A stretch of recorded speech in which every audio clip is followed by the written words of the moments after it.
You know, there's a lot of great shafts on the market, but let's talk about the properties that you must know when you're ready to reshaft your driver with a premium shaft. You know, commercially they don't put the best shafts in there. So you have to know what you're doing when you walk into a pro shop. The first thing we're going to talk about is just the weight on the shaft. You know, some of these shafts actually tell you, like this professional Grumman tells you exactly what weight it is. That's a heavy weight.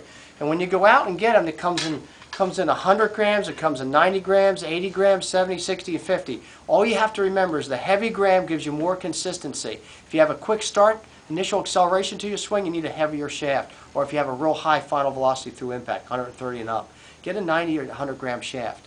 If you're looking for more distance, go down there and get a 60 or 50 gram shaft.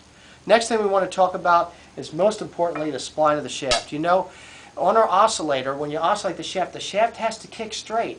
It's called puring the shaft or splining the shaft. And some of the companies even chalk it. See how that's chalked?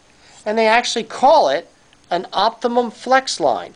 This has to be installed parallel to the face, or you're not going to get your best results in distance and accuracy. So make sure your golf club is pure.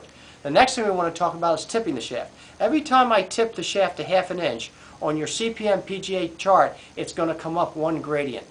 You know, when you go to a discount shop like Edwin Watts or Dick's, they only offer you 4 flexes: ladies, senior, regular, and stiff. But you know what? Within each one of those flexes, there's another 4 flexes. Real flexing, CPMing, or FMing is actually 16 flexes. And I can make every shaft perfect for you by tipping it. So every ½ inch brings it up 1 shaft gradient or 4 cycles. If your shaft's too stiff, it's going to look like that at impact, and your ball's going to be going right, low and right forever, no matter how good you swing. And if it's too flexible, it's going to look like this. It's going to be going high left, no matter how many lessons you take. Get that CPM, the proper flex matched to your MPH through impact. The next thing is flex point. You got a low flex point, you got a mid flex point, you got a high flex point. It differs by about 7 or 8 inches. All you have to remember is if you need more launch coming out of the chute, you need a low flex point. Maybe you hit the ball too high off the tee. You need a high flex point. So make sure of that. And the last one, point number 5, is the radial torque. That's the twist of the shaft at impact. Radial torques come in the 2 zone, 2.0 to 2.9, 3.0 to 3.9, 4.0 to 4.9. All you have to remember is the 2 zone's exceptional. That's super torque quality. 3 zone is excellent, 4 zone is average, and 5 zone's not so good. What does it mean? You're hitting a 4-degree torque shaft and you miss it by an inch, it's going 26 yards off to the right if it's off on the toe. If I'm using a 2.5 radial torque, it's going 10 yards off. That's how much it is important in the dispersion, the accuracy of your shots.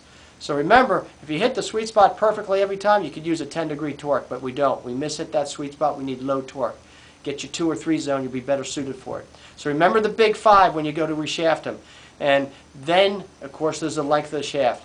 Get that length out a little bit longer, get your swing a little bit more extended, you'll hit it further. So in the bottom line, you have to know what you're buying out there. The big 5 characteristics of a shaft will make you a better player and get fitted to a tee that way.